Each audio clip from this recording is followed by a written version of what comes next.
திரு வஜ்ரபிரசாத் ஜெயசிங் அவர்களுக்கு நன்றி. அதைத் தொடர்ந்து திரு அகனகன் அவர்கள் இப்பொழுது சில வார்த்தைகள் பேசுகிறார்.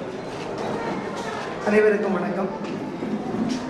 இந்த சங்கானை சண்டியன், கோமதி என்ற 2 குறுநாவல்களும் இன்னும் சில சிறுகதைகளும் அடங்கிய சங்கானை சண்டியன் என்ற ஒரு நூலை மிகவும் அவசரமாக நான் வாசித்து முடிக்க வேண்டியதாக இருந்தேன்.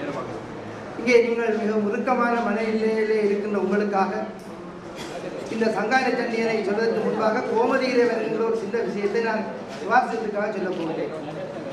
4 பெண் பிள்ளைகளின் தந்தையையும் தாயையும் டென்மார்க்கில் இருந்து இலங்கைக்கு அனுப்ப போகின்றார்கள்.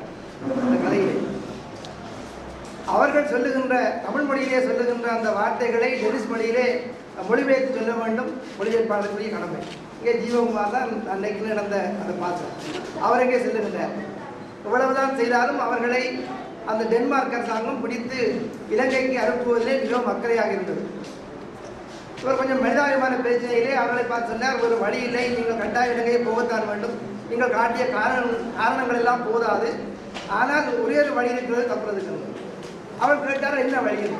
இந்த தாய் கொஞ்சம் பைத்தியம் போல நடித்தார், பைத்தியம் நம்ப பண்ணி போட்டார், அவர் தாயை விட்டு போட்டு பிள்ளைகளை அனுப்பினாவது புரிஞ்சு அனுப்பினாவது இருக்கலாம் சொல்லி போட்டு அவர் தனது இருப்பிடத்துக்கு வந்து விட்டார். கொஞ்ச நேரத்தில் டெலிஃபோன் கோல் நிறுத்தவருக்கு அங்கே மொழிபெயர்த்துக்கு வருகிறது. தாய் மிக அருமையாக நடிச்சு கொண்டிருக்கிறார், பைத்தியம் போல கிடக்கிற அடிச்சு உடைச்சு பெரிய அண்டகாரம் பண்ணி கொண்டிருக்கிறார். அப்போ மொழிபெயர்ப்புக்க போயிருக்கேன். அவர் சொன்னதை பேர் மொழிபெயர்த்து கொண்டிருக்கிறேன்.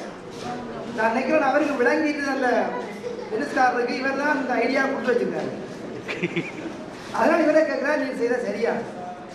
இப்போ ஜீவமா சொல்லுகிற வன்னியில் சண்டை நடந்து கொண்டிருக்குது, மக்கள் எல்லாம் கொல்லப்பட்டு கொண்டிருக்கிறார்கள், 4 பிள்ளையையும் தாயையும் தகப்பனையும் நீங்கள் அவசரமாக பிடிச்சு இலங்கைக்கு அனுப்புவது மட்டும் நேர்மையான காரியமா, நியாயமான காரியமா? நெற்றிக்கண் திறப்பினும் குற்றம் குற்றம், அதை மட்டும் தமிழில் சொல்லிவிட்டார்.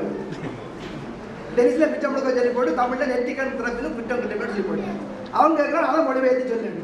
பிறகு நெற்றிக்கண் திறப்பினும் குற்றம் குற்றம் என்றதை மொழிபெயர்க்கிறது கொஞ்சம் சங்கடமே. ஆனால் இந்த பைத்தியமாக நடிச்ச பொம்பளை என்ன சொல்கிறான்னா, சங்கரப்பது எங்கள் குலம், தமிழில் பேசுகிறான் பைத்தியங்கள். சங்கரப்பது எங்கள் குலம், சங்கரனார் ஏது குலம், சங்கை அறிந்துண்டு வாழ்வோம், அரணாரை போல இழந்துண்டு வாழ்வதில்லை. திருவிழாவில் வசனம் பேசுகிறான். அவங்க கேட்கிறான், இதை அப்படியே மொழிபெயர்த்து சொல்லு. சம்பந்த வேதம் இல்லாத விஷயத்தை மொழிபெயர்த்து சொல்லலாம். இவர் மொழிபெயர்த்து சொல்ல முடியாமல் இருக்கு. கோமதியில் வருகிற ஒரு சுவாரஸ்யமான கட்டம் சங்கானை சண்டியன். நான் நினைக்கிறேன் சங்கானை சண்டியன்ல இன்னும் ஆரியகுலம் மரபுகுலம் அதையும் சேர்த்திருக்கலாம். என்னோட கூட தெரியும், நான் யாழ்ப்பாணத்தை பிறந்தவர் இல்லை, அவர் சங்கானையிலே பிறந்து வளர்ந்தவர். நான் யாழ்ப்பாணத்தை நீண்ட காலம் கல்வி கேட்பதற்காக அங்கே இருந்திருக்கிறேன். எனவே அங்கே இன்னும் ஆரியகுலம் மரபுகுலம் இன்னும் சிறப்பான சண்டிகளை கொண்ட இடமாக இருந்ததை அவர் தவற விட்டு விட்டார். நான் நினைக்கிறேன் அதை எனக்கு என்னால் முழுக்க நம்ப முடியலை. இப்படி ஒரு சண்டியர்களின் ராஜ்யம் யாழ்ப்பாணத்தில் அப்பொழுது இருந்ததா என்பதை என்னால் ஒத்துக்கொள்ள முடியவில்லை. நீங்கள் ஸ்ரீகணேசன் சார் ஒத்துக்கொள்கிற அரசியலுக்குள்ள இந்தியாவில் வந்த அந்த தாதாக்கள் மாதிரி யாழ்ப்பாணத்தில் சண்டியர்கள் ஒரு அரசியலை தீர்மானிக்கிற அளவுக்கு இருந்தது என்பதை என்னால் ஒத்துக்கொள்ள முடியாமல் இருக்கின்றது. இருந்தாலும் கூட சில சண்டியர்கள் இருந்திருக்கிறார்கள், அரசியலுக்கும் பயன்படுத்தப்பட்டிருக்கிறார்கள். அந்த செய்தியை அவர் அந்த பிரதேச மனம் கமல அந்த சண்டியன் நாவலிலே குறுநாவலிலே மிகவும் சிறப்பாக வைத்திருக்கின்றார்.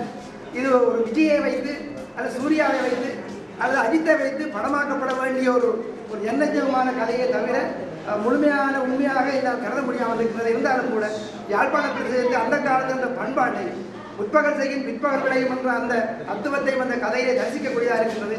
அந்த செய்தி சிங்கள மக்களுக்கும் பரவுவதற்காக முடிவெடுக்கப்பட்டது நல்ல விஷயம் என்பதை பாராட்டி விடைபெறுகின்றேன். நன்றி, வணக்கம்.